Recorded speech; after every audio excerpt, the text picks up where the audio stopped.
Scan to unlock Sovi and ace your tests.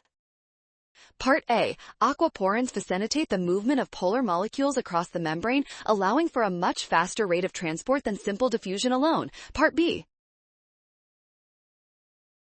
1. The human aquaporin group B is the only type that transports H2O2 at a rate 1.4 plus or minus 0.1 microliters per second significantly. Plus or minus 0.1 microliters per second, as their two standard error bars do not overlap. Part C.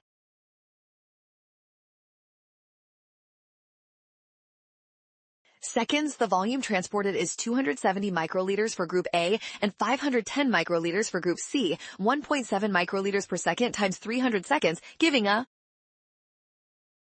Great job working through that. Scan the code, you can learn better with Sovi. Watch out for sign errors and always double check each step carefully.